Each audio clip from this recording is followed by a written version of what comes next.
Minute Papillon. Salut, c'est Anne-Laetitia Béraud, bienvenue dans Minute Papillon, le podcast d'info original de 20 minutes.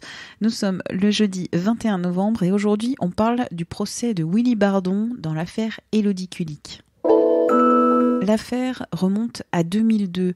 Élodie Kulik, 24 ans, a été violée et étranglée dans la Somme et son corps a été ensuite incendié. Ce jeudi, le meurtrier présumé, Willy Bardon, 45 ans, va être jugé seul aux assises pour enlèvement, séquestration suivie de mort.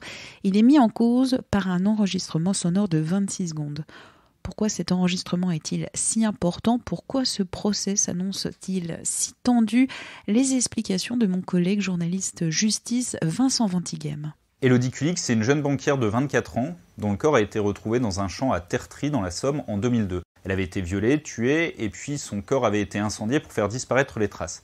Mais à l'époque, dès la découverte du corps, les enquêteurs mettent la main sur un préservatif usagé et ils arrivent à isoler un ADN. Ils se disent alors qu'ils vont pouvoir résoudre l'affaire assez rapidement, mais non. Cet ADN, ils vont mettre finalement 10 ans à mettre un nom dessus, à le faire matcher avec un individu, et cet individu, c'est Grégory Viard. Malheureusement, on est alors en 2012, et Grégory Viard est mort. Il est mort en 2003 dans un accident de voiture. Qui est Willy Bardon ? C'est une connaissance de Grégory Viard qui est âgé de 45 ans et avec qui Grégory Viard aurait pu commettre le fait en 2002. Le soir des faits, Élodie Kulik, au moment où elle est agressée, elle appelle les secours et on a un enregistrement, un appel téléphonique qui dure 26 secondes. On l'entend hurler, mais surtout, derrière, on entend la voix non pas d'un, mais de deux hommes. Et selon plusieurs témoins, le deuxième homme a une voix qui se rapproche très fortement de celle de Willy Bardon. Lui-même, en garde à vue, a reconnu que ça pourrait être sa voix, qu'elle ressemblait énormément à sa voix, mais il nie avoir participé aux faits qui lui sont reprochés. Willy Bardon, qui comparaît libre, il explique que dans le dossier, finalement, il n'y a que cet enregistrement de 26 secondes. Son avocat dit qu'il s'agit d'un enregistrement qui est peu audible et difficilement exploitable. En revanche, il explique, et il a raison de le faire, qu'on n'a pas retrouvé l'ADN de son client, ni d'empreinte digitale sur la scène de crime, ce qui, selon lui, pourrait le mettre hors de cause. Pourquoi ce procès s'annonce-t-il si tendu ?